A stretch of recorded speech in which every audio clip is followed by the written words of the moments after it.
Hey guys, it's me, Brittany here. And this video is part of my back to school series, and I look naked again. Yay for looking naked on camera. No, not naked. Have a dress on. Have a dress on. Anyway, if I can scoot back so you guys can see my dress on. Pretty much, this video is going to be about tips for incoming college freshmen. I will be starting my second year of college August 27th. Technically, I move back on campus 25th, but classes don't start till 27th. And my freshman year was interesting, I must say. So I'm just going to go ahead and give you some tips and stuff like that. So, first tip. This is the main tip, and I'm just going to tell you about it. Make sure you learn how to prioritize, because I remember my first few weeks there, both me and all of my friends who were incoming freshmen were very confused on what to do with our lives. Not because we didn't know what we wanted to do with our future, but because of the fact we had so many things to do on campus and around campus that we didn't know if we wanted to do homework or actually go do all of these fun things. So that was the first thing we had to really learn how to do. I didn't know BRB. Sorry about that. Anyway, first thing, we had to learn how to prioritize, because not only does the school that I go to offer free craft nights every Wednesday, right, Mom? They do. Oh, sure. They do. And welcome week, all those different events, all the parties, you were just kind of overwhelmed as soon as you got on campus. You had freedom, you had no parents to tell you what to do, and you kind of wanted to do everything, but you couldn't, because guess what? Once classes start, that's when they start homework. It's not like, oh, okay, it's your first week here, we're not going to give you homework. It's more like, okay, read a 20-page summary on the life thesis, and then you have to write a 10-page paper about it. They literally, at my school, started us out with homework the first few days. So that was a very difficult thing. And I'm a big procrastinator when it comes to writing papers, so that'll always be one of my problems. I think this year I'm going to try to be different, because I'll tell you about a story later on.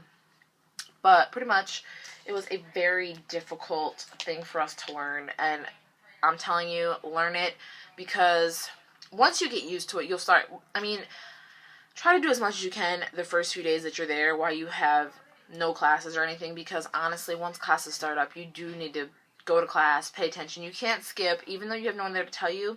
Some classes will tell you you're only allowed 2 absences unless you have a doctor's note or something like that. And you have to go and do what you have to do, no matter how bad you don't want to. I know there have been times where me and my roommate have went out on Wednesdays and then not want to get up for class the next day. But guess what? We had to learn to prioritize. And if we wanted to really go out the night before, which usually it was every Wednesday, there's a thing called the riverboat, we had to make sure that we knew we were going to get up the next day and go, because we knew we had to. It was a party on a boat, only during the warm time. We wanted to go, so you know what we did? We went, got home 2 in the morning, 2:30 in the morning, had to get up for class about 5 hours later, and go. And even though we didn't want to, it was our thing. We had to do it, because we knew if we wanted to do that, it was kind of a give and take kind of thing. So yes, learn how to prioritize. 2, don't procrastinate. I'm a big procrastinator when it comes to papers, like I said before. I had a 18-page paper due one day, and I had probably about 3 months to do it. And guess what I did? Waited till 2 days before to start it. So the first day I got a lot of it done, but then the next night I still had a decent amount to do, so I had to type about 11 pages, 10 pages, maybe 8 to 10 pages, and I was up till 7 o'clock in the morning, didn't get any sleep that night, had to go straight to class, probably got about an hour's sleep in between both of those once I finished the paper. Still got a 4 point though, but that's not the point, because you're not always going to get a good grade. I procrastinate so bad when it comes to papers. I wait till the last minute to do them, even when they give me 6 months to do them. So try not to procrastinate. No.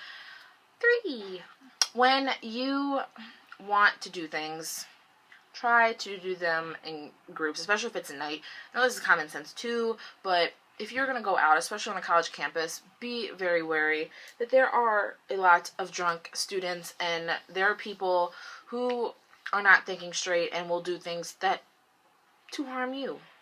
So try to be safe, and if you do have to go out alone, make sure you have your cell phone on. Make sure it's easily accessible if you have to call 911. Make sure that you can get in touch with someone. Have mace. Like, I didn't have this last year, and even though I really didn't have to go anywhere by myself at night, still good to have. I also have a pocket knife this year as well. But make sure you have the proper means to stay safe at night, because it's not going to be fun. Getting kidnapped is never fun. So yeah, just make sure you stay safe. And try to travel in groups. Especially when you go to parties. When you go to parties, try to go with a few people. Especially if you plan on being intoxicated. Which I'm not condoning, because I'm sure some of you, especially if you're incoming freshmen, you're under 21. I know, because I'm under 21. So, not condoning it. Not, because that's how I got this scar on my leg. But, which I'll go ahead and show you guys. When I first got to school, I made a stupid choice and went to a party, and I ended up falling, and this is the result. A huge scar on my leg. So if you're going to drink, be smart about it. Like I said, not condoning it, especially if you're underage. But it happens when you're at college, I know. Just be very smart about what you do. And plus, remember, you are underage. If the police catch you, we have things called MIPs, which I don't know if they're called that everywhere, but pretty much means minor in possession. Put you on probation for like ever. Have to pay a whole bunch of money. And if they catch you out drinking again, Lord knows what's going to happen. Jail, probably. Who knows? So, be smart about it. What else would I say for incoming college freshmen? Make sure you get to know your professors, because your professors are the ones who are going to help you when it comes to grades. I was very close with my one professor, Dr. Chu. Hey, shout out to you, doctor. But when I needed extra time for a certain assignment, and I was very, I kept in contact with him, and I talked to him after class and stuff, and I asked him lots of questions, and he appreciated that. So if I needed extra time on assignment one time, and pretty much what he let me do was, he's like, well, since I know you pay attention, you do your work, he's like, I'll give you an extra week. I'm like, really? I don't need that much time, but thank you. And so when you get to know your professors, if you talk to them enough and show them that you're interested, they will help you out. So don't be that little awkward kid in the 700-person lecture. Well, I'm sure there's probably lots of awkward people in that lecture. But even if you are in a 700-person lecture like I was, get to know your professors. After class, if they have question and answering sessions, go up to them, ask them a question, introduce yourself, just get to know them so they know you. So if you email them, they'll be like, oh, this is the kid that introduced himself to me the first day. You'll get help. Lots of help. But do that. Make sure you have proper amounts of school supplies. My mama hooked me up. She did. Because I took so many notes. And that's another thing. When it comes to note-taking and studying, I learned that the first thing I had to do once I started getting into the whole situation of testing and stuff like that, I had to learn how to take notes and study for the tests. Because in college, tests aren't like the ones in high school. They're a lot more specific, and you have to read a lot more. And I didn't know how to take notes the right way, and I surely didn't know how to study the right way. Because reading off a piece of paper is just not easy. So I learned that flashcards really, really helped me, but it may not work for you. So try to find a way of studying and note-taking that helps you the most. Because I learned that even though I could sit in a lecture, certain lectures I can sit in and I will remember everything, but certain, like archaeology, I had to write everything down, which helped me a ton. So find your proper note-taking and studying methods so that you could easily be known. and you can understand your stuff so that you don't have to be sitting there looking like a nut when you fail. So, we don't want fail. We don't want failing. We want happiness and sunshine and lots of A's and B's. Sometimes maybe a C, depending on what class you're taking, like math, because I know math is hard. Make sure you reach out for tutoring, because I know at my school tutoring is very free and you can pretty much get it anywhere on campus.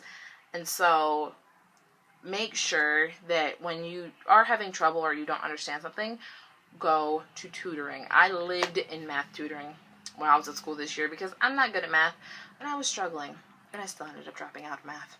But make sure that you use all the resources that they give you. I know that my school has a learning resource center, a writing resource center, a math tutoring center, and they just have so many different things that you can use to help you do good. So don't think you're not going to be cool because you decide to not go to tutoring, because really you're going to look stupid when you fail your test and then you have to drop out because you can't get anything higher than above a 1.5. So it's not about looking cool in college. When you're in college, you're grown. It's nothing like high school, and everything's way different. It's what you did in high school, nobody knows of there except for the few kids that probably went to your high school and ended up going there. But whatever happened in high school, college is a new chapter in your life. You are going to meet a whole bunch of new people, make new friends, experience so many new things, and just take advantage of them. I mean, don't be the person that sits in their dorm all day by themselves doing nothing. If there's something going on, go get involved. It's a way for you to meet people, network, and make lifelong friends. Cliche sounds, I know. But it's true. Because if I would have never went on my community service trip that I went on for spring break, I would have never met all the amazing people that I did. So, and it's great for a resume now. So, yes, those are just a few tips that I'm giving you in order to realize that there are some things that are coming your way, especially if you're an incoming freshman. So, I hope you guys enjoyed this video, and if you have any more questions about any schooling, high school, middle school, college, feel free to comment down below and ask me. I will go ahead and link the high school one right here in this area. And, yes, I hope you guys enjoyed this video. I hope that this video helps you just a little bit. I will be making more videos, going more in depth about certain things, but I hope you guys did. So don't forget to rate, comment, subscribe. And don't forget to talk to me. I'll link my social medias down below so you can message me. Bye.